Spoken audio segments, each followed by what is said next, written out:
Bismillahirrahmanirrahim. I welcome you to the course of Digital Image Processing, and today is our 17th lecture. We will continue the same topic, which is image enhancement, and we will see some more filters and mask types, that how we can use it for enhancement. In the last lecture, what we did, we were learning how we can make sharpening of the image and what it means. And for sharpening, what we can do, we can use first and second order derivatives, and then we can also use Laplacian filters and unsharp masking and high boost filtering. So these were different types, and we will go a bit in detail for summary, and then we will continue today's topic. And today's topic is first order derivative using the gradient operator, and then Sobel operator using first order derivative. So first we will learn that how to have a first order derivative, and then if we have first order derivative, then we can also call it as a Sobel operator, and this operator is actually a mask, and this mask we will use it. And then after that we will learn that what are edges in the images, and how to find it, and what's the use of it, and also modeling intensity changes, and how do we model it, the changes in the intensity, and also the steps of its detection. So we will summarize a little bit the previous lecture. So we learned that what is sharpening. The term sharpening is referred to the techniques suited for enhancing the intensity transactions. तो जो transactions हैं intensity की, हम उनको sharp कर देते हैं. मतलब ये कि हम एक डार्क पिक्सल से लाइट पिक्सल की तरफ जाते हैं, तो वहाँ पर हमारे पास जो इंटेंसिटीज़ की चेंजेस आ रही हैं, तो हम उनको शार्प कर देते हैं ताकि वो जो बॉर्डर है, वो जो लाइंस हैं, वो प्रॉपरली विजिबल हो सके. In images the borders between the objects are perceived because of the intensity changes. और हमने ये देखा है कि इमेजेस के अंदर जो बॉर्डर्स होते हैं, वो एक्चुअली इंटेंसिटी में जो चेंजेस आ रही होती हैं, उसकी बेसिस पे वो बॉर्डर बन जाते हैं. More crisp the intensity transactions, more sharp the image. अब अगर ये जो चेंजेस आ रही हैं इंटेंसिटी में, अगर डार्क पिक्सल है और वो ग्रे स्केल में कन्वर्ट हो रहा है, साथ वाले जो नाइबर्स हैं वो ग्रे में है, तो ये जो हमारे पास बॉर्डर बन रहा है, अगर इस बॉर्डर को हम शार्प कर देते हैं, इसकी इंटेंसिटी को बढ़ा देते हैं, तो हमारे पास क्या होगा, ये जो इमेज है ये शार्प हो जाएगा. The intensity transactions between adjacent pixels are related to the derivatives of the image. और हमने ये भी देखा कि जो इंटेंसिटीज जो हैं, वो जो पिक्सेल्स के नाइबर्स होते हैं, वो एक्चुअली उसके डेरिवेटिव्स होते हैं, उसके डेरिवेटिव्स के साथ रिलेटेड होते हैं.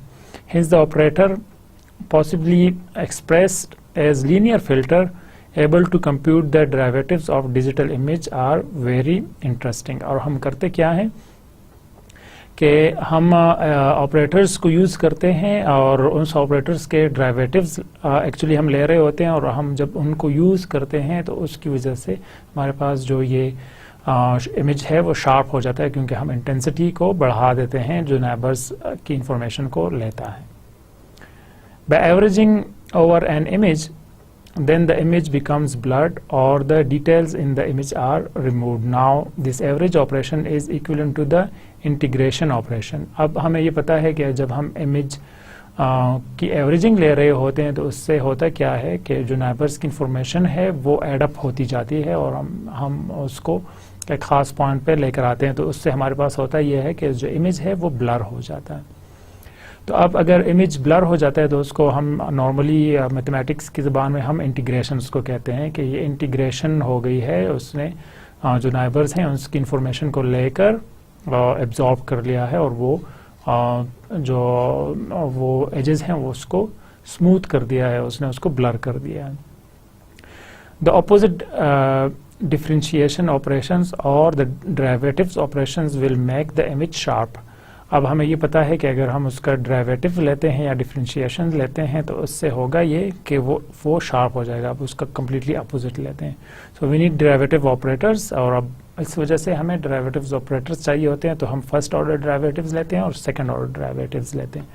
और वो हमने ऑलरेडी स्टडी किया था कि अगर हम ये फर्स्ट ऑर्डर और सेकंड ऑर्डर के अंदर डिफरेंस क्या है, और हमारे पास उनके लिए हमें कुछ स्पेसिफिक रूल्स डिफ़ाइन करने होते हैं, ठीक है। और वो रूल्स हम इस वजह से डिफ़ाइन करते हैं क्योंकि हमारे पास डिजिटल इमेज है और उसमें पिक्सल बाय पिक्सल हम वैल्यूज़ रीड कर रहे होते हैं, तो इस वजह से हमने ये बताना होता है कि अगर तो हमारे पास कोई शार्प पॉइंट आ गया अचानक, तो उसके साथ हम क्या करेंगे, उसको कैसे हैंडल करेंगे, और अगर तो कोई लाइन है तो उसको कैसे हैंडल करेंगे, अगर कोई स्मूथ चेंजेस आ रही हैं तो उसको कैसे हैंडल करेंगे, तो वो सारे हम इनमें क्लियरली डिफाइन कर लेते हैं। तो वो हमने स्टडी किया था। और उसके बाद हमने ये देखा कि लैप्लाशियन ऑपरेटर जो है वो usually the sharpening filtering make us of the second order operators. तो हम जो सेकेंड ऑर्डर डेरिवेटिव्स हैं उसको लेते हैं और वो हमारे लिए बेहतर रिजल्ट्स देते हैं, तो इस वजह से हम उसको यूज़ करते हैं। और उसमें अगर हम एक स्पेसिफिक मास को यूज़ करते हैं तो वो स्पेसिफिक मास जो है वो हम उसको लैप्लाशियन ऑपरेटर के साथ रिलेट करते हैं। तो हमने ये देखा था कि अगर हम लैप्लाशियन फ़िल्टर लेते हैं और हम अपना मास डिफ़ाइन करते हैं तो उसमें हमारे पास सिंपली अगर हम नाइबर्स लेते हैं हॉरिजॉन्टल एंड वर्टिकल, तो वो हमारे पास कुछ इस तरह का फॉर्म आ जाएगा जिसमें -4 मिड पे आएगा, उसकी वैल्यू आएंगे डब्ल्यूज़ की, और हमारे पास जो उसके एडजेसेंट नाइबर्स हैं उनको हम 1 कर देते हैं। तो Laplacian filter invariant to 90 degree rotation, तो ये हम 90 डिग्री रोटेशन के बेसिस पर ले रहे होते हैं। लेकिन जब हम 45 डिग्री रोटेशन ले रहे होते हैं तो उसकी सिचुएशन में हमारे पास डायगोनल जो नाइबर्स हैं उसकी इंफॉर्मेशन भी हम लेते हैं और उसको हम वेट का वैल्यू हम रख लेते हैं उसकी 1, तो और जो मिड में है हमारे पास -8 आ जाता है। सेम इसी तरह हम अगर इसको कन्वर्ट करते हैं, हम बजाय इसके कि -4 मिड में रखें, हम जो बाकी नाइबर्स की इंफॉर्मेशन है उसको माइनस कर दें, तो फिर उस सिचुएशन में कम्प्लीटली रिवर्स हो जाएगा, हमारे पास +4 मिड में आ जाएगा और जो उसके नाइबर्स हैं वो हमारे पास उसके हॉरिजॉन्टल 90 डिग्री पे आ जाएंगे, तो उसको हम कहते हैं isotropic results for increment of 90 degree. And ये जो हमारे पास डी है ये वाला सेम इसी तरह हमारे पास ये भी आ जाएगा कि ये जो है isotropic results for increment of 45 degree. तो यहाँ पर सिंपली माइनस की बजाय हम उसको प्लस कर देते हैं। In order to receive background features while still perceiving the sharpening effect, so what we do, we have these two different equations, and one is for minus and one is for the plus. If the center coefficient of the Laplacian mask is negative, so we use this Laplacian operation, and if the center coefficient of the Laplacian mask is positive, then we use this specific equation. And here are some of the results, that image of the moon, of the north pole of the moon, and then we apply the Laplacian filter image. So if we apply it, then we get the results like this, and it's a bit dark image, and then we have some details in it. So what we do, we just simply apply the Laplacian image R scale for display purposes. So we make it scale up with the grayscale, and we enhance the image with improving the grayscale values. So this is for visibility, and then when we apply image enhance by using equation, simply this equation we apply it and we put it on the image, original image, and then we will get the details, much more details in it. So the Laplacian has often negative values. So in order to visualize, so how do we do this visualization? How is this gray level enhancement? In order to be visualized, it must be properly scaled to representation interval. So how do we do it? We take it from 0 value 0 to L minus 1. So this is the original image, and this is the Laplacian, and then it's a scale such that the 0 is displayed as the intermediate gray level. तो हम यहाँ पर करते क्या हैं कि जो 0 है हम उसको कोई भी intermediate gray level value दे देते हैं, तो वो बजाय इसके कि black हो, वो अब हमारे पास किसी gray level में आ जाता है. The Laplacian is positive at the onset of the step and negative at the end.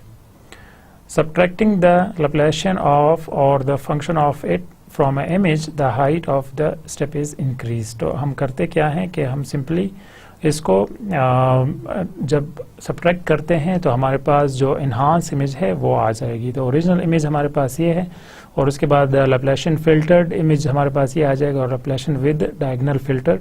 तो ये हमारे पास डायगोनल जब हम उसके इंफॉर्मेशन लेते हैं मतलब 45 डिग्री के साथ, तो हमें ये पता चलता है कि जब हम 45 डिग्री के साथ अप्लाई करते हैं मतलब उसके सारे नाइबर्स को यूज़ करते हैं जो उसके हॉरिजॉन्टल हैं और वर्टिकल, तो उसकी बेसिस पे हमारे पास रिज़ल्ट काफ़ी बेहतर आते हैं. और उसके बाद हमने ये भी देखा था कि अगर हम कंपोजिट मास्क अप्लाई करते हैं तो कंपोजिट लैप्लाशियन मास्क अप्लाई करते हैं तो उसमें हम इन वैल्यूज़ को चेंज कर देते हैं और उसमें इवन की बजाय हम ऑड वैल्यूज़ यूज़ करते हैं और उसमें हमारे पास 5 और 9 आ जाते हैं. और क्योंकि सेंटर हमने पॉजिटिव रखा हुआ है तो इस वजह से जो उसके नाइबर्स हैं उनको हम माइनस रख लेते हैं. तो ये हमारे पास सिंपली एक मास्क है, सेकंड कंपोजिट मास्क है और ये जो हमारे पास वैल्यूज़ हैं इसकी नाइबर्स की वो सारी यूज़ हो रही हैं यहाँ पर. और जब हम इसको अप्लाई करते हैं ये हमारे पास ओरिजिनल इमेज है, इलेक्ट्रॉनिक माइक्रोस्कोपिक इमेज है, तो इसके ऊपर जब हम अप्लाई करते हैं सिंपली तो ये हमारे पास आ जाते हैं रिजल्ट्स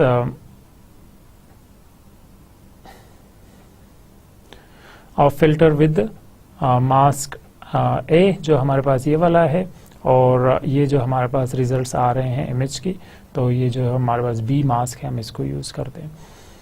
तो यहाँ पर आप देखें तो जो काफ़ी ज़्यादा डिटेल्स हैं वो हमें विजिबल हैं और यहाँ पर हम देखें तो कुछ ब्लर से इमेज है, नॉइज़ है इसके अंदर, तो वो सारी चीज़ें रिमूव हो जाती हैं और जो एजेस हैं जो इंटेंसिटी चेंज आ रही है वो काफ़ी इन्हांस हो गई हैं और काफ़ी ज़्यादा बेहतर हो गई हैं. तो हमारे पास कंपोजिट लैप्लाशियन मास्क है और उनके जो वैल्यूज़ हैं वो डिफरेंट हैं जो सिंपल लैप्लाशियन मास्क है उससे. तो ये डिपेंड करता है कि हम इसको कहाँ पर यूज़ कर रहे हैं और कौन सी एप्लीकेशन के लिए यूज़ कर रहे हैं. तो दोनों सिचुएशन में डिपेंड करेगा कि हम कौन सा वाला मास्क यूज़ करें.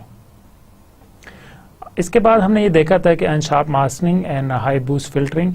सो इसमें हम सिंपली करते क्या है कि हम पहले अनशार्प मास्क लेते हैं और फिर जो हमारे पास सिंपल ओरिजिनल इमेज है उससे हम सब्ट्रैक्ट कर लेते हैं. The techniques known as unsharp masking is the method of common use in graphics for making the image sharper.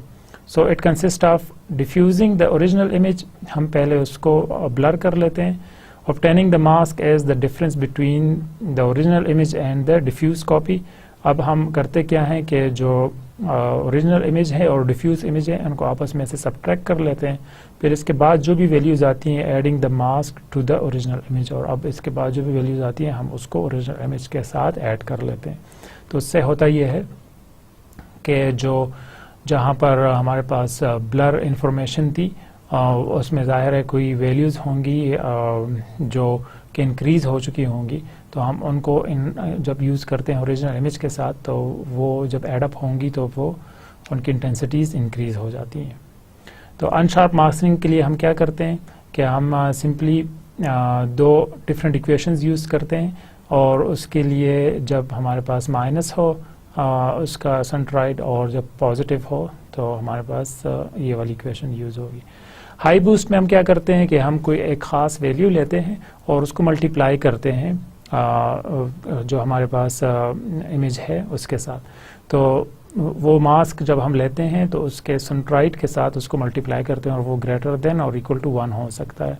तो जब ये वैल्यू हम लेते हैं और इसको मल्टीप्लाई करते हैं ए एज अ वैल्यू, और वो कोई भी वैल्यू हो सकती है 1 से ग्रेटर और इक्वल, तो जब हम उसको मल्टीप्लाई करते हैं तो वो हमारे पास हाई बूस्ट फिल्टरिंग का काम करता है. सिंपली हाई बूस्ट फिल्टरिंग का मास्क अगर हम देखें तो वो सिंपली इस तरह होगा कि अगर ये लैप्लाशियन मास्क है तो लैप्लाशियन मास्क के लिए हम इसमें कोई एक वैल्यू ऐड कर लेते हैं जो कि उसके सेंट्रॉइड के साथ एडअप हो रहा है. तो हम इसको एडअप करते हैं और जो मास्क के साथ ऐड करते हैं, लेकिन जब हम ओरिजिनल वैल्यूज़ लेते हैं तो उसके साथ क्योंकि मल्टीप्लाई हो रही होंगी तो हमारे पास जो ओरिजिनल इमेज है लैप्लासियन मास्क है उसमें हम एनहांसमेंट लाते हैं, उसमें हम चेंजेस लाते हैं क्योंकि ए की वैल्यू हम 1 या 1 से ग्रेटर लगते हैं। तो अब हम इसके रिजल्ट्स देखते हैं। जब हम रिजल्ट्स देखते हैं तो ये ओरिजिनल इमेज है, इलेक्ट्रॉनिक माइक्रोस्कोपिक इमेज। तो अब अगर हम ए को 0 रखते हैं मतलब ये हुआ कि हम कोई इफेक्ट नहीं डालना चाहते हैं, तो उस वक्त हमारे पास कुछ इस तरह के रिजल्ट्स आते हैं। जब हम ए को 1 रखते हैं तो हमारे पास रिजल्ट्स कुछ इस तरह से आते हैं कि वो कुछ डार्क हैं और जो इमेज है वो बेहतर तरीके से शार्प नहीं हुआ। लेकिन जब हम 1.7 रखते हैं तो वो काफ़ी शार्प हो गया और उसकी जो डिटेल्स हैं वो विजिबल हो गई हैं। फिर भी यहाँ पर कुछ एरियाज़ ऐसी हैं जो डार्क हैं, जो विजिबल नहीं हैं। तो हम इसके लिए क्या करते हैं कि मुख्तलिफ और किस्म के मास्क या फ़िल्टर्स अप्लाई करते हैं, क्योंकि जब हम मल्टीपल एप्लीकेशंस देखते हैं, मल्टीपल मास्क को स्टडी करते हैं, फ़िल्टर्स देखते हैं, तो ये ज़रूरी नहीं है कि एक ही फ़िल्टर हमारे लिए काम करे। हम ये कर सकते हैं कि हम मल्टीपल फ़िल्टर्स को आपस में मिक्स करें और उसको देखें कि कौन सा हमारे लिए सबसे बेहतर रिज़ल्ट दे रहा है। शायद 2 को कंबाइन करने से हमारे पास बेहतर रिज़ल्ट आए, शायद 3 को कंबाइन करने से हमारे पास बेहतर रिज़ल्ट आए। तो वो डिपेंड करता है कि हम कितनी ज़्यादा डिटेल देखना चाहते हैं, और दूसरा ये कि हमारी इमेज में कितनी इन्फॉर्मेशन है। अगर तो इमेज सही तरीके से नहीं ली गई तो हम उसको बेहतर करने के लिए मल्टीपल फ़िल्टर्स अप्लाई कर सकते हैं। तो हाई बूस्ट फ़िल्टर के लिए हम क्या करते हैं कि सिंपली हमारे पास फार्मूले में मल्टीप्लाई हो रहा है उसके वैल्यूज़ के साथ, और टोटली अगर वो माइनस में है, हमारे पास इंटरनल माइनस आ रहा है तो कुछ एप्लीकेशन इस तरह बनेगी, और अगर तो वो प्लस आ रहा है तो हमारे पास एप्लीकेशन सिंपल फार्मूला बनेगा। अब ये हाई बूस्ट के लिए हमने फार्मूला देखा कि अगर हम 1.3 ले रहे हैं शार्पनिंग के लिए ए की वैल्यू, तो यहाँ पर आप रिजल्ट्स देख सकते हैं कि काफ़ी ज़्यादा इन्हांस हो गए हैं। यहाँ जो ब्लर इफेक्ट था और ज़्यादातर हमारे पास डिटेल्स नज़र नहीं आ रही थी, लेकिन यहाँ पर अगर आप देखें इस इमेज में तो बहुत ज़्यादा डिटेल्स नज़र आ रही हैं। जो एजेस हैं वो काफ़ी ज़्यादा शार्प हो गई हैं, और जहाँ पर इंटेंसिटी चेंज आ रही है वो एग्जैक्टली विजिबल है। तो हम सिंपली हाई बूस्ट फ़िल्टर में कोई वैल्यू लेते हैं और वो वैल्यू हम चेंज करते जाते हैं और देखते जाते हैं कि जब तक हमारे पास रिजल्ट्स बेहतर नहीं आते या विजिबल नहीं होते, या जो हम इंफॉर्मेशन विजिबल देखना चाह रहे होते हैं, तो तब तक हम उनको एक ही वैल्यू को चेंज करते जाते हैं। और ये वैल्यू जो है ये काफ़ी माइन्यूट चेंजेस के साथ ज़्यादा इफ़ेक्ट आता है। तो जैसे जब हम चेंजेस ला रहे होते हैं तो वो पॉइंट्स के लेवल पे होनी चाहिए, बजाय इसके कि हम कंप्लीट एक वैल्यू को चेंज करें 1 से 2 में और 2 से 3 में। तो हमें करना क्या चाहिए कि पॉइंट्स में उसकी वैल्यू को बढ़ाना या कम करना चाहिए, तो उससे हमारे पास डिफरेंट रिजल्ट्स आएंगे। अब हम बात करते हैं फर्स्ट ऑर्डर डेरिवेटिव की यूजिंग द ग्रेडियंट ऑपरेटर्स। इसका मतलब ये हुआ कि अगर हम फर्स्ट ऑर्डर डेरिवेटिव्स लेते हैं और हम साथ में ग्रेडियंट ऑपरेटर्स को अप्लाई करते हैं, ग्रेडियंट्स को लेते हैं, तो वो हमें किस तरह फ़ायदा देगा, हम उसको कैसे यूज़ कर सकते हैं, और वो हमें कहाँ पर उसके जो फ़ायदे हैं वो हमें कहाँ पर मिलेंगे। तो सिंपली हम इमेज के ऊपर जब ये अप्लाई करते हैं first order derivative using gradient operation, तो उससे होगा ये कि जो हमारे पास एजेस हैं वो काफ़ी सारे शार्प हो जाते हैं। तो उसके लिए हम सिंपली क्या करते हैं, so the first order derivative using the gradient operator, what we need to have gradient of a function. So what we do, we take a gradient, and as it's a gradient and it's a vector, so what we do, we need to have some kind of direction of it. So we take a f is a gradient vector, so we will write it as equal to del of f divided by del of x, and then del of f divided by del of y. So now this is our simple gradient. So this gives us the gradient of f, and we are concerned about the enhancement of magnitude of the gradient. So what we need for the magnitude, Simply the gradient we shall write it as a del of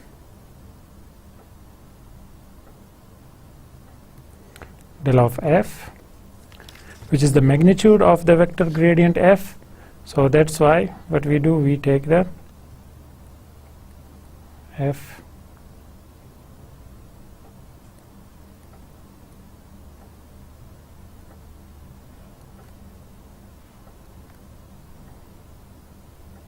and this is usually we can represent it as a del of x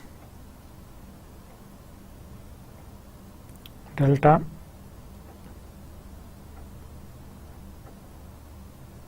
f of del of x square plus del of f del of y again square and then square root.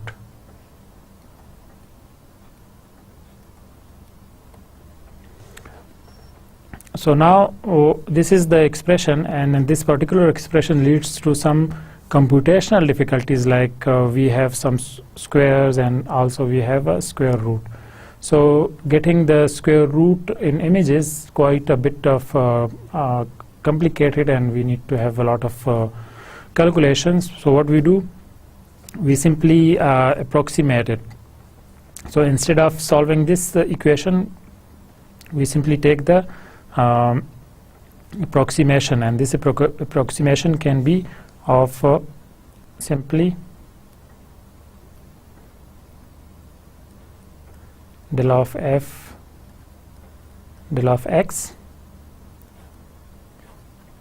and this is the magnitude, plus del of f del of y, and the magnitude. So in the gradient operator, we simply have to have these values, and these values can be represented as a g of x and g of y as a gradient. तो हम simply gradient operator के लिए क्या करते हैं कि हमें magnitude क्योंकि हमें आइडेंटिफाई करना होता है, और मैग्नीट्यूड के लिए हमारे पास ये फार्मूला है, तो हम इस फार्मूले को अप्रोक्सीमेशन ले लेते हैं. हम ज़रूरी है क्योंकि यहाँ पर हमारे पास स्क्वायर्स भी आ रहे हैं और फिर हमें स्क्वायर रूट भी लेना है, तो इमेज की फॉर्म में काफ़ी ज़्यादा कॉम्प्लिकेशंस आ जाती हैं. तो सिंपली हम इसको क्या करते हैं, तो gradient point in a vector is gradient of F is equal to G X and G Y. तो हम ग्रेडियंट ले लेते हैं और ग्रेडियंट को हम रिप्रेजेंट करते हैं डेल ऑफ एफ के साथ, डेल ऑफ एक्स के साथ, and del of F divided by del of Y. और ये हमें पता है कि जब हम मैग्नीट्यूड लेते हैं तो मैग्नीट्यूड की सिचुएशन में हमारे पास फार्मूला कुछ इस तरह आ जाता है. तो जब ये फार्मूला आता है तो इस सिचुएशन में काफ़ी ज़्यादा कॉम्प्लिकेशंस आ जाती हैं जब हम इसको डिज़ोल्व करते हैं.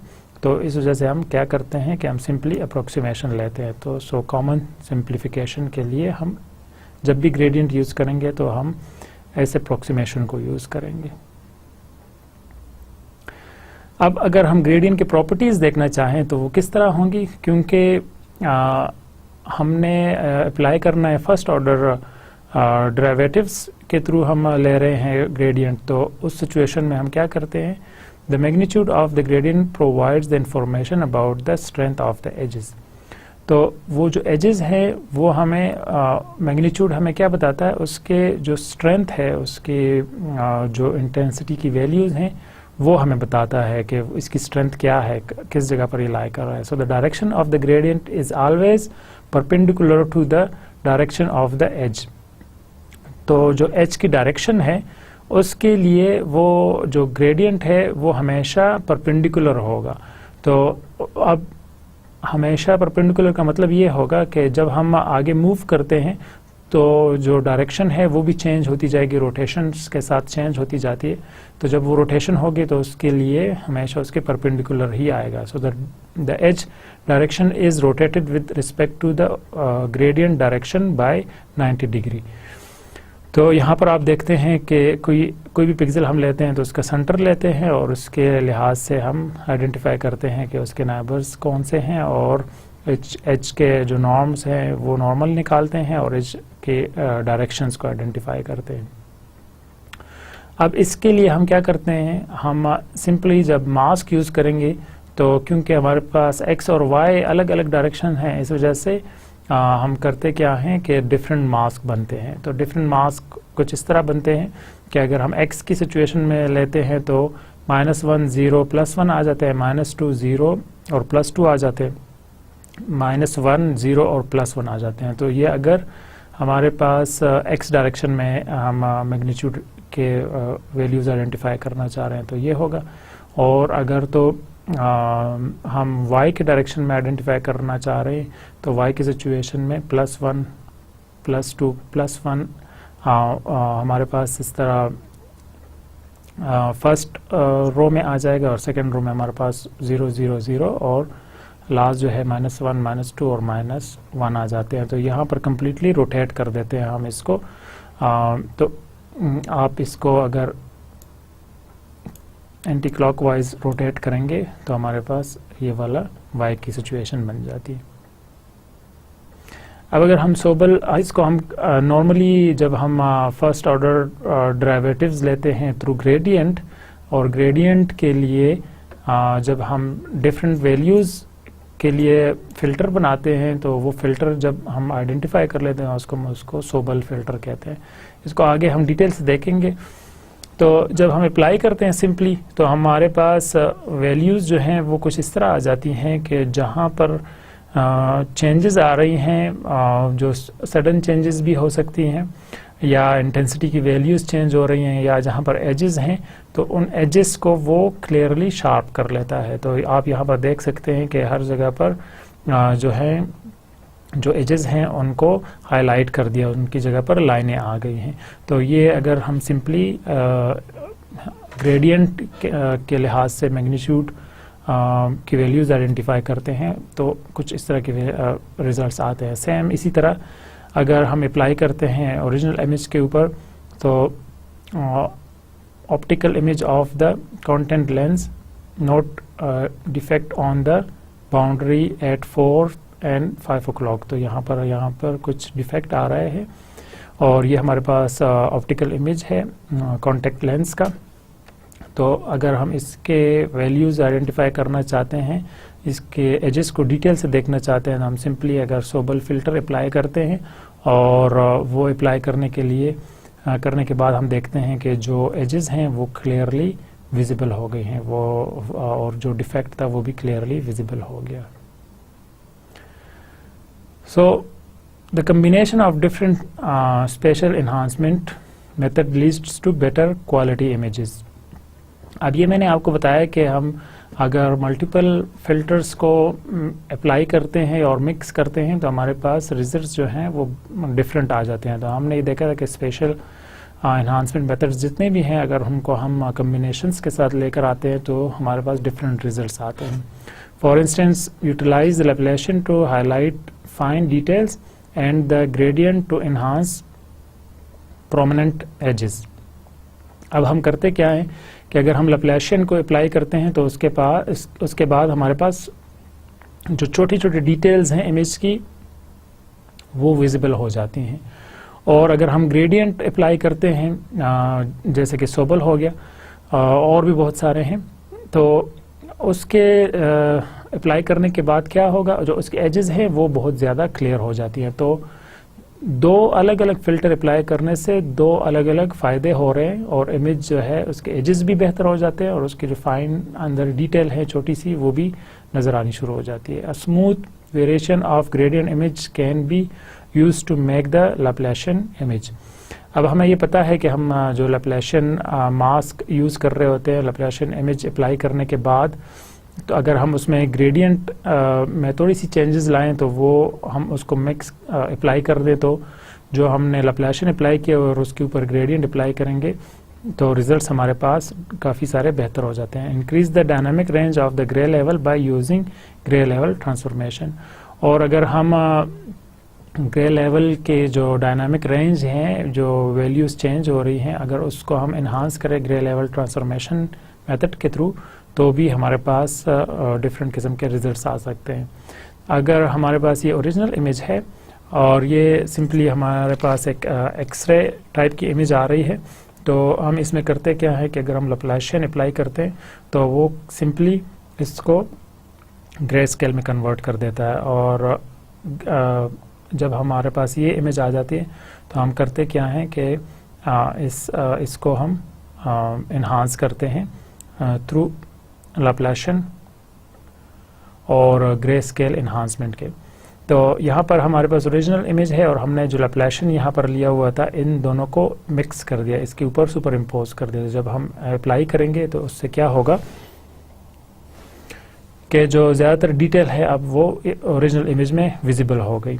अब ओरिजिनल इमेज के साथ जो हमने लैप्लाशियन अप्लाई किया था उसके साथ हम सोबल अप्लाई कर रहे हैं। सोबल से क्या होगा कि जो एजेस हैं वो ज़्यादा क्लियरली विजिबल होंगी। अगर आप यहाँ पर देखें तो ये जो एजेस हैं ये विजिबल इतनी नहीं है, कुछ यहाँ पर मिक्स सी वैल्यूज़ आ रही है, लेकिन यहाँ पर इस लाइन को अगर आप देखेंगे तो ये बहुत ज़्यादा क्लियरली विजिबल हो गया। और उसकी वजह क्या है कि हमने यहाँ पर सोबल अप्लाई कर दिया, तो यहाँ पर फाइन डिटेल्स आ गई और यहाँ पर हमारे पास एजेस हैं वो क्लियर कट नज़र आनी शुरू हुई। यहाँ अगर आप देखें तो ये जो एजेस हैं ये क्लियरली विजिबल नहीं है, लेकिन इधर वो काफ़ी ज़्यादा इन्हांस हो गई हैं और उसकी वैल्यूज़ को बढ़ा दिया गया। अब हम करते क्या है कि हमने एवरेजिंग जो मास्क लिया था, फिल्टर अप्लाई किया था, तो अगर हम वो लेते हैं 5x5 का तो कुछ इस तरह के रिजल्ट्स आते हैं। So product of previous with original plus Laplacian. अब हम करते क्या है कि हम प्रोडक्ट लेते हैं ओरिजिनल इमेज का जो और लैप्लाशियन का जो था, तो उसका जब प्रोडक्ट लेंगे तो हमारे पास कुछ ये वैल्यूज़ आ जाती है। और sum of the previous with original हम करते ये हैं कि जो ये वाली इमेज है इसके साथ हम सम अप करते हैं ओरिजिनल इमेज को। तो जब हमारे पास ओरिजिनल इमेज है उसकी वैल्यूज़ काफ़ी ज़्यादा इन्हांस हो जाती है। और फिर इसके बाद हम ग्रे लेवल ट्रांसफॉर्मेशन का मेथड अप्लाई करते हैं, और जब हम वो अप्लाई करेंगे तो उससे जो ग्रे लेवल वैल्यूज़ हैं वो बढ़ जाएंगी। जो यहाँ पर फाइन डिटेल्स नज़र नहीं आ रही हैं, जो मास था तो वो मास की वैल्यूज़ जो है यहाँ पर विजिबल हो गई, क्योंकि हमने जो ग्रे लेवल है उसको बेहतर कर दिया। तो असल मकसद ये था कि अगर हम मल्टीपल फ़िल्टर्स को आपस में मिक्स करते हैं तो हमारे पास काफ़ी ज़्यादा डिफरेंट रिज़ल्ट्स आते हैं और काफ़ी इन्हांस हो जाती हैं, और वो डिपेंड करता है कि हम कौन से रिज़ल्ट्स चाहते हैं। तो उस लिहाज से हम मल्टीपल फ़िल्टर्स को आपस में मिक्स करते जाते हैं और अपने डिज़ायर रिज़ल्ट्स की तरफ जाते हैं। अब हमने यहाँ पर बात की कि जब हम सोबल फ़िल्टर अप्लाई करते हैं या ये जो हमने ग्रेडियंट अभी देखा और मैं जो मैग्नीट्यूड की बातें की, तो ये हम कहाँ पर यूज़ करते हैं। हम ये बात करते थे कि ये एजेस को इन्हांस करते हैं। तो एजेस एक्चुअली क्या है, what are the edges in image? Images are significant local changes of intensity in image. अब इमेज के अंदर जो हमारे पास इंटेंसिटी की चेंजेस आ रही हैं तो उसको हम कह सकते हैं कि ये हमारे पास एज आ गया है। जब इंटेंसिटी की वैल्यूज चेंज हो रही होंगी तो हम ये कहते हैं कि ये एक एज है। Edge typically occurs on the boundary between two different regions in the image. तो एज ये होगा कि जो दो बाउंड्रीज होंगी किसी भी दो चीज़ों की, तो उनके दरमियान जो एरिया बनता है तो हम उसको कहते हैं कि ये एज है।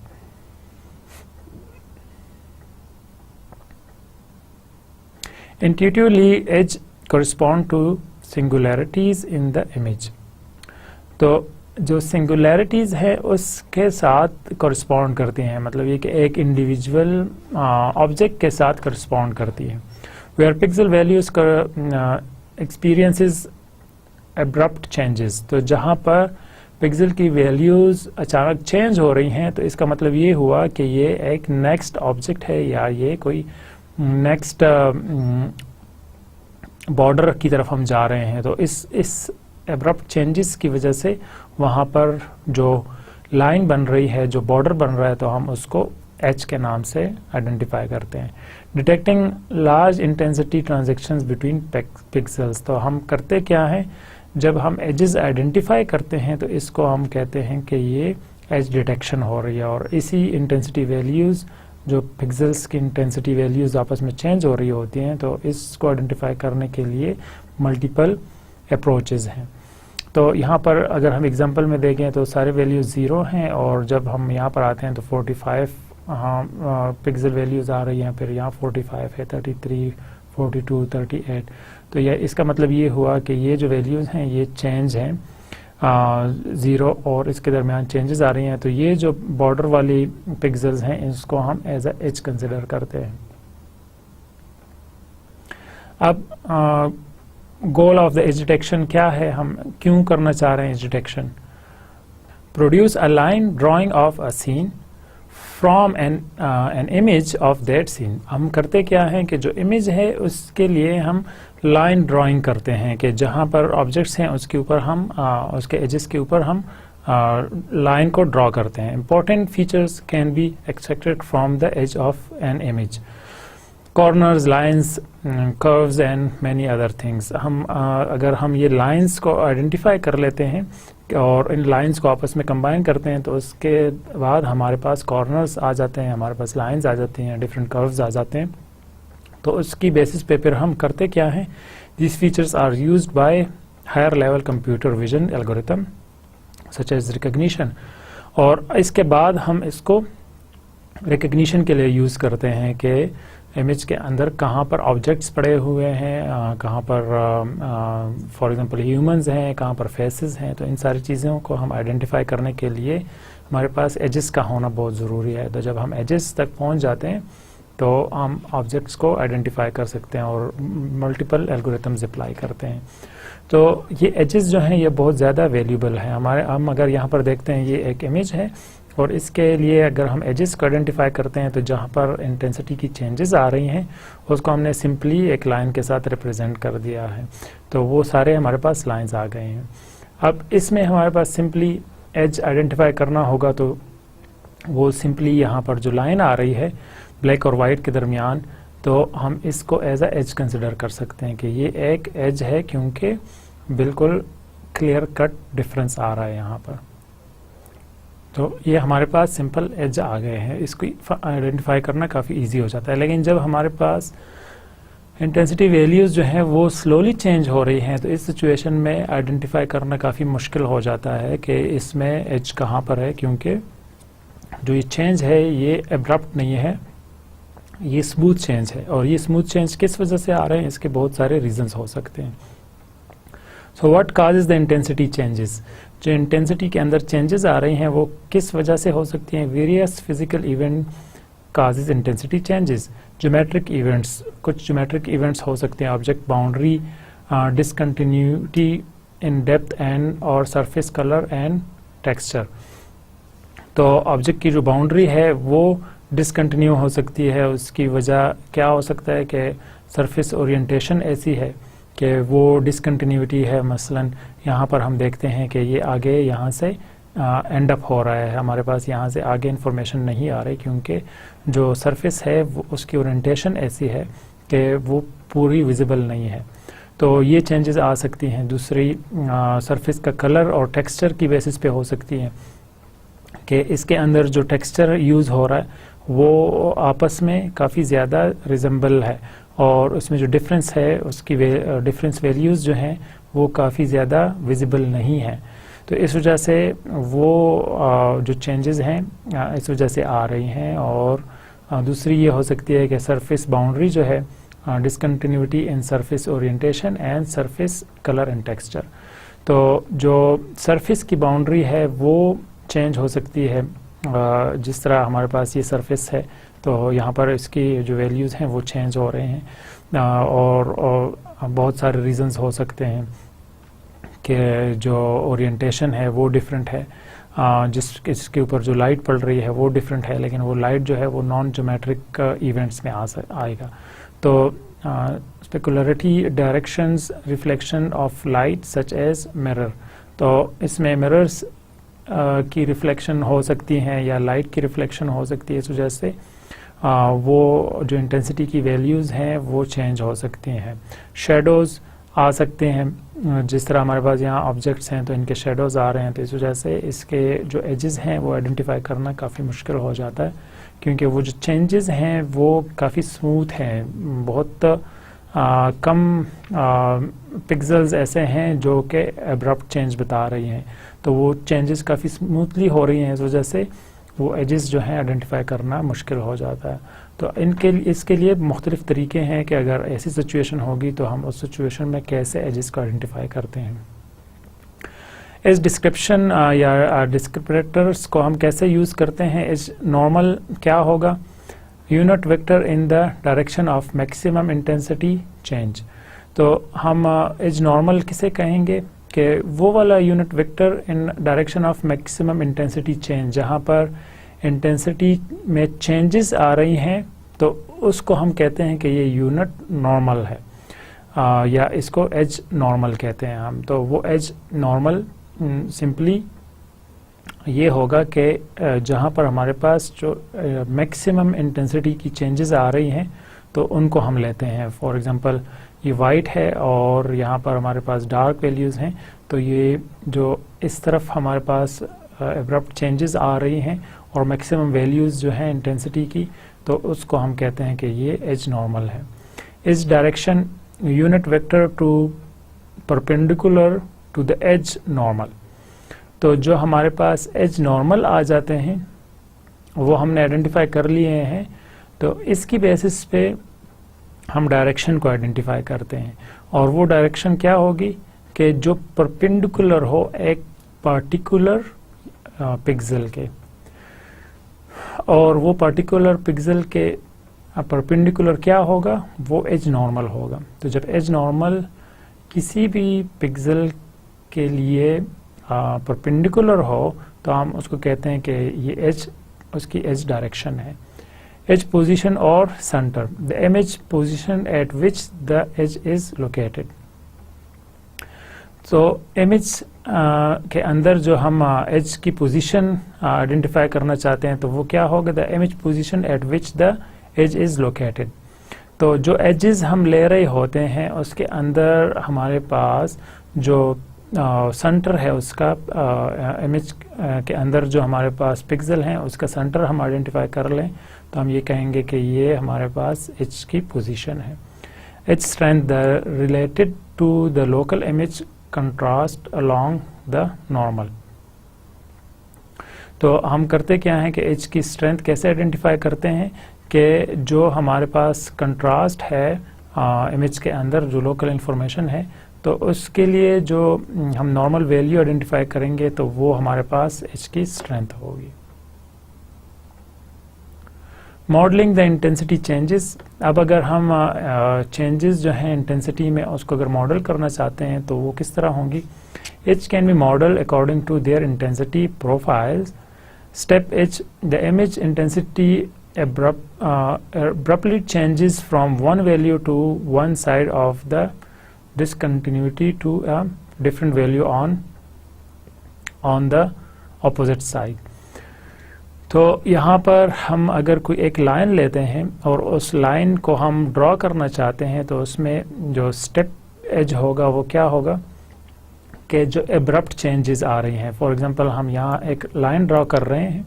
अब इस लाइन को अगर हम देखना चाहें, इसको ड्रॉ करना चाहें तो क्या होगा, जब हम इस एज पे पहुंचते हैं तो एब्रप्ट चेंजेस आ रही हैं, तो वो हमारे पास सिंपली नॉर्मल सिचुएशन में कुछ इस तरह आ रही होंगी। दूसरा क्या हो सकता है कि अगर हमारे पास इसमें कोई नॉइज़ हो तो नॉइज़ की सिचुएशन में वो कुछ डिफरेंट आ रहे होंगे, मतलब ये कि वो स्ट्रेट लाइंस नहीं होंगे, वो हमारे पास मल्टीपल वैल्यूज़ होंगे और लेकिन जो चेंजेस हैं वो एग्जैक्टली एब्रप्ट आ रही हैं, जो ज़्यादा बड़ी चेंजेस हैं। Ramp edge, a step edge where the intensity changes is not instantaneous but occur over a finite distance. तो जब चेंजेस हैं वो एक फाइनाइट डिस्टेंस के साथ आ रही हैं, मतलब ये कि स्मूथली चेंजेस आ रही हैं, तो इस सिचुएशन में अगर हम देखते हैं तो वो रैंप एज होगा। और वो क्या होगा, क्योंकि जो चेंजेस आ रही हैं वो काफ़ी स्मूथ हैं। पिक्सल वैल्यू डार्क से ग्रे स्केल में कन्वर्ट हो रही है और फिर ग्रे से वाइट में आ रही हैं, तो वो हमारे पास कुछ इस तरह की सिचुएशन बन सकती है और साथ में इस तरह की सिचुएशन भी बन सकती है अगर तो ये ग्रे वैल्यूज़ जो हैं ये काफ़ी दूर तक जाएं। और अगर हमारे पास नॉइज़ हो तो नॉइज़ की सिचुएशन में हमारे पास वैल्यूज़ जो उसकी इंटेंसिटी की जो चेंज है उसको हम इस तरह कुछ ड्रॉ कर सकते हैं. Ridge is the image intensity abruptly change value but then returns to the strength starting value within some short distance generated usually by line. अब ये क्या होगा कि जो चेंजेस आ रही हैं वो तो एब्रप्ट हैं लेकिन वो वापस उस जगह पर चली जाती हैं जहाँ से वो स्टार्ट हुई थी. फॉर एग्जांपल हम कोई लाइन ड्रॉ कर रहे हैं, अगर हमारे पास कोई लाइन आता है किसी इमेज के अंदर तो वो क्या होगा, वो सडन चेंजेस आ जाएंगी, लेकिन क्योंकि लाइन जैसे ही ख़त्म होगा तो उसके बाद हमारे पास जो वैल्यूज़ आ रही हैं वो वापस वो जो बैकग्राउंड है उसकी वैल्यूज़ आ रही होती हैं. फॉर एग्ज़ाम्पल यहाँ पर हम कोई ड्रा करते हैं कि ये एक हमारे पास लाइन है. अब इसके लिए अगर हम सिंपली वैल्यूज़ लेना चाहते हैं, अगर ये हम इस लाइन के लिए वैल्यूज़ आइडेंटिफाई करना चाह रहे हैं तो पहले हमारे पास सारे वाइट आ रहे होंगे और यहाँ पर हमारे पास इंटेंसिटी सडनली चेंज हो जाएगी और फिर वो वापस आ रही है यहाँ पर, क्योंकि बाद जो बैकग्राउंड है ये वाइट है और ये जो वैल्यू है ये रेड है. इस वजह से एग्जैक्टली हम इस तरह रिप्रेजेंट कर सकते हैं. तो ये नॉइज़ की सिचुएशन में होगा. और अगर तो लाइन थिक है काफ़ी ज़्यादा तो उसके लिए हमारे पास जो चेंजेस हैं वो कुछ पिक्सेल्स कंटिन्यू रहेंगे और उसके बाद वापस ड्रॉप हो जाती है. Roof edge ridge edge where the intensity change is not instantaneous but occur over a finite distance generated usually by the intersection of surfaces. यहाँ पर क्या होता है कि जब दो सरफेसेस आपस में मिल रहे होते हैं तो उस सिचुएशन में हमारे पास रूफ एज बन जाता है. इसका मतलब ये हुआ कि वो जो चेंजेस हैं वो सडन नहीं होती, वो स्मूथली चेंज हो रही होती हैं और एक पॉइंट पर पहुंचती हैं और उसके बाद वहाँ से दोबारा चेंज शुरू हो जाता है. फॉर एग्जांपल यहाँ पर अगर हम कोई ऐसा पॉइंट लेना चाह रहे हैं जो कि वैल्यूज़ यहाँ से गुजर रही हों, अगर हम इस पॉइंट का लेना चाहते हैं तो इस सिचुएशन में क्या होगा कि वो सडनली चेंज नहीं सॉरी यहाँ तो सडनली चेंज आ रही होंगी, लेकिन अगर इस सिचुएशन में हम लेते हैं, अगर हम यहाँ पर लाइन ड्रॉ करते हैं तो क्या होगा कि इस डायरेक्शन में अगर हम जा रहे हैं तो क्या कि पहले वो डार्क वैल्यूज़ थी, फिर स्लोली चेंज हो रही हैं, फिर वाइट हो गई और फिर वापस डार्क की तरफ जा रही हैं. तो यहाँ सिंपली हम अगर इस लाइन को रिप्रेजेंट करेंगे तो कुछ इस तरह आ रहे होंगे, तो इसको हम रूफ एज कहते हैं. और ये एक्चुअली जब दो सरफेसेस आपस में मिल रही होती हैं तो उस सिचुएशन में होता है. सो 4 स्टेप ऑफ एज डिटेक्शन, हमारे पास सिंपल 4 स्टेप्स आ जाते हैं अगर हमने एज की डिटेक्शन करनी है. मतलब क्योंकि जब हम एज डिटेक्शन कर रहे होते हैं तो ये ज़रूरी नहीं है कि जो एजेस हैं वो क्लियरली विजिबल हों, उसके लिए हमें कुछ प्री प्रोसेसिंग करना होगा. तो अब हमारे पास जब भी इमेजेस आएंगी तो पहले हम उसके ऊपर कुछ फिल्टर्स अप्लाई करेंगे और फिर उसके बाद हम एजेस आइडेंटिफाई करते हैं. तो पहले हम क्या करते हैं, smoothening suppresses as much noise as possible without destroying the true edges. हम स्मूथ करते हैं इमेज को और उसमें जितनी भी नॉइज़ है उसको पॉसिबली सप्रेस करते हैं. तो उसके लिए हमने डिफरेंट किस्म के फ़िल्टर देखे थे, जो मीडियन फ़िल्टर थे और जो सॉल्ट एंड पेपर के लिए हम यूज़ करते थे. तो डिफरेंट किस्म के स्मूथनिंग फ़िल्टर्स अप्लाई करते हैं. फिर उसके बाद हम क्या करते हैं, enhance apply filter to enhance the quality of the edge in the image sharpening.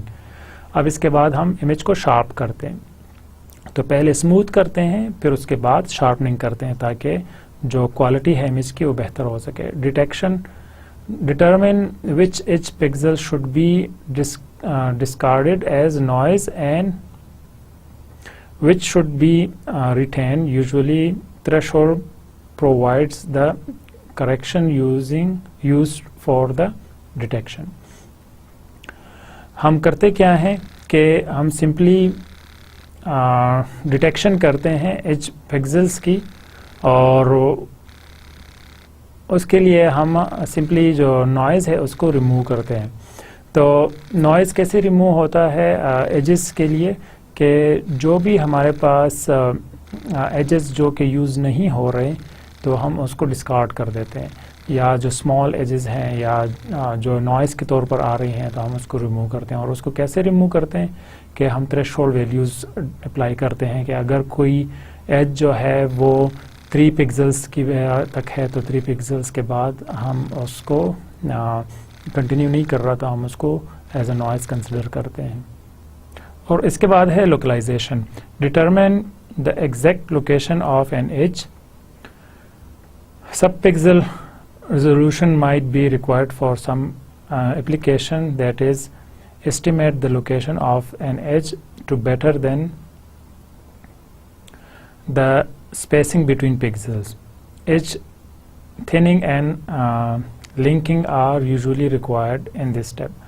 हम करते क्या हैं कि जो हमारे पास एजेस हैं उनको आपस में अगर डिसकंटिन्यू है तो उनको आपस में कनेक्ट करते हैं लोकलाइज्ड इंफॉर्मेशन की बेस पर। अगर तो जो हमने फ़िल्टर अप्लाई किए हैं इसकी बेसिस पे कुछ इन्फॉर्मेशन लॉस हो गया है और कुछ एजेस आइडेंटिफाई प्रॉपरली नहीं हो रहे हैं, उसका कुछ एरिया आइडेंटिफाई हो रहा है और कुछ नहीं हो रहा, तो हम करते क्या हैं कि उनके दरमियान जो एरिया है किसी दो एजेस के दरमियान उनको आपस में कंटिन्यू कर लेते हैं। और भी बहुत सारे तरीके हैं, हम उसको जो एज हैं उसको और उसकी मोटाई को बढ़ा देते हैं, थिक कर देते हैं, उसको थिन कर देते हैं अगर कहीं पर बहुत ज़्यादा थिक है तो डिफरेंट किस्म के अप्रोचेज़ हैं। उसके लिए हम लोकल इंफॉर्मेशन यूज़ करते हैं क्योंकि टोटली स्मॉल लेवल पे हम ये लोकलाइजेशन इस वजह से यूज़ करते हैं कि अगर कोई एज है वो कंटिन्यू नहीं है दूर तक तो हमें वहाँ पर स्टॉप कर लेना चाहिए। इसका मतलब यही होगा कि वो ऑब्जेक्ट जो है वो उतने तक ही महदूद था। तो ये हमारे पास सिंपल 4 स्टेप्स हैं।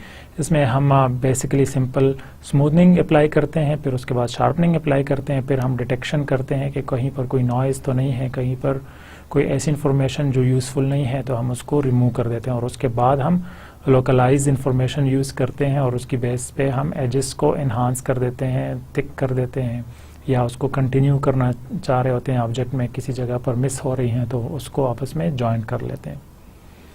Edge detection using derivatives. अब हमने ये देखा कि हम अगर एजेस को डिटेक्ट करना चाहते हैं तो हम उसके लिए डेरिवेटिव्स यूज़ करते हैं। और वो डेरिवेटिव्स कौन से हो सकते हैं? Calculus describe changes of continuous function using derivative. An image is 2D function, so operators describe edge are expressed using partial derivatives. अब हम क्योंकि इमेज हमारे पास आ रहा होता है और वो 2D इमेज होता है तो हम उसके लिए सिंपली डेरिवेटिव्स यूज़ करते हैं। और वो डेरिवेटिव्स जो हैं वो simply point which lies on the edge can be detected by detecting local maxima और minima of the first derivative. हम सिंपली लोकल मैक्सिमा और मिनिमा को आइडेंटिफाई करते हैं फर्स्ट डेरिवेटिव में और वो अप्लाई कर देते हैं detecting the zero crossing of the second derivative. और हम ज़ीरो क्रॉसिंग को आइडेंटिफाई करते हैं सेकेंड डेरिवेटिव के लिए। अब सिंपली अगर हम इसको ड्रॉ करना चाहते हैं तो क्या होगा कि हम हमारे पास अगर ये एक इमेज है और इसमें हम लाइन लगाते हैं तो सिंपली इस सिचुएशन में इसको अप्लाई करते हैं और ड्रॉ करना चाहते हैं तो प्रोफाइल ऑफ हॉरिजॉन्टल लाइन क्या होगी कि ये जो चेंजेस हैं ये हम सिंपली विजिबल देख सकते हैं और इस सिचुएशन में कुछ इस तरह से आ रही होंगी। तो अब अगर हम फर्स्ट डेरिवेटिव अप्लाई करते हैं तो सिंपली लोकल मैक्सिमा और मिनिमा को आइडेंटिफाई करते हैं और उसको इन्हांस करते हैं, उसकी बेसिस पे हम उसको ड्रॉ करते हैं। और ये हमने ऑलरेडी देखा था कि फर्स्ट डेरिवेटिव और सेकंड डेरिवेटिव के लिए हम कुछ रूल्स आइडेंटिफाई करते हैं और उस रूल्स की बेसिस पे फिर हम उसको ड्रॉ करते हैं कि जो एजेस हैं, जो वैल्यूज़ हैं वो कैसे रिप्रेजेंट होंगी। सेम इस तरह यहाँ पर भी अगर हम इसको विजिबल करना चाहते हैं तो कुछ इस तरह आएंगी। सेकेंड डेरिवेटिव के लिए हम वो zero non zero values identify करते हैं और उसको फिर ड्रॉ करते हैं। अब हमने ये देखा कि अगर हम डेरिवेटिव्स यूज़ करते हैं तो हम ग्रेडियंट ऑपरेशन अप्लाई कर सकते हैं सिंपली एजेस को आइडेंटिफाई करने के लिए। क्योंकि हमारे पास जो चेंजेस हैं हम वो आइडेंटिफाई कर सकते हैं ग्रेडियंट्स के थ्रू। तो ग्रेडियंट्स के थ्रू जब चेंजेस आ जाएंगी तो हम उसकी बेसिस पे एजेस आइडेंटिफाई कर सकते हैं। तो अगर हमारे पास इमेज है एक्स एम एंड एन, तो ग्रेडियंट ऑपरेटर अप्लाई करते हैं, थ्रेशोल्डिंग करते हैं, तो उसके बाद हमारे पास एज मैप आ जाता है कि एजेस कहाँ कहाँ पर है। अब कॉमन ऑपरेटर्स कौन कौन से हो सकते हैं हमारे पास ग्रेडियंट के लिए? ये हमने ऑलरेडी देखा है कि अगर हम ग्रेडियंट अप्लाई करना चाहते हैं तो हमारे पास कुछ जी वैल्यूज़ आएंगी, कुछ G1 वैल्यूज़ आएंगी, G2 वैल्यूज़ आएंगी। और क्योंकि इमेज को हमने m और n के साथ रिप्रेजेंट किया था यहाँ पर x, m एंड n, तो सेम इसी तरह हम यहाँ पर भी उसके लेते हैं, उसका स्क्वायर लेते हैं। हमने ऑलरेडी इस फॉर्मूले को देखा था। तो इसके बाद हम उसका स्क्वायर रूट लेते हैं। तो अगर हम मास्क बनाते हैं इसका, तो सिंपल मास्क उसका रोबोट्स ऑपरेटर्स के लिए हमारे पास सिंपल ये मास्क होगा x के लिए और y के लिए। फिर अगर हम लेते हैं पिवट ऑपरेटर्स के लिए, वर्टिकल के लिए हमारे पास ये ऑपरेटर बनेगा और हॉरिजॉन्टल के लिए हमारे पास ये वाला मास्क बनेगा। और अगर हम सोबल लेते हैं तो ये हमने ऑलरेडी देखा है कि x वर्टिकल के लिए ये बनेगा और हॉरिजॉन्टल के लिए हमारे पास ये वाला बनेगा।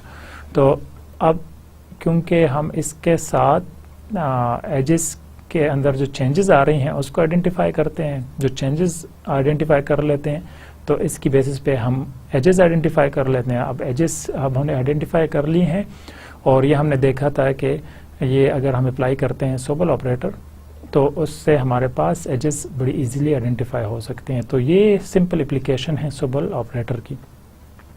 तो हमने ये भी देखा कि एजेस एक्चुअली क्या हैं और वो हम कैसे आइडेंटिफाई कर सकते हैं। उसके लिए बहुत सारे मेथड्स हैं, बहुत सारे फिल्टर्स हैं जिसको हम अप्लाई कर सकते हैं, वो हम फर्दर देखेंगे। लेकिन जो बेसिक था, बिल्कुल सिंपल आसान था, वो था सोबल ऑपरेटर। तो आज हमने ये देखा कि first order derivative using gradient operators क्या होते हैं, हम ग्रेडियंट्स ऑपरेटर कैसे लेते हैं, और फिर हम उसका अप्रोक्सीमेशन लेते हैं क्योंकि उसमें काफ़ी ज़्यादा कॉम्प्लिकेशंस आ जाती हैं मैथमेटिकल। तो जब हम अप्रोक्सीमेशन लेते हैं तो उसको हम सिंपल सोबल ऑपरेटर कहते हैं। और फिर हम उसका मास्क बना लेते हैं क्योंकि ग्रेडियंट के लिए हमारे पास x और y होने चाहिए, तो x के लिए अलग और y के लिए अलग मास्क बना लेते हैं।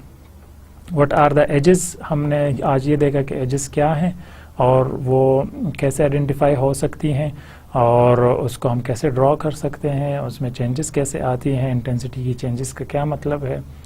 और फिर उसके बाद हमने ये भी देखा कि कौन से स्टेप्स हैं एज डिटेक्शन के लिए।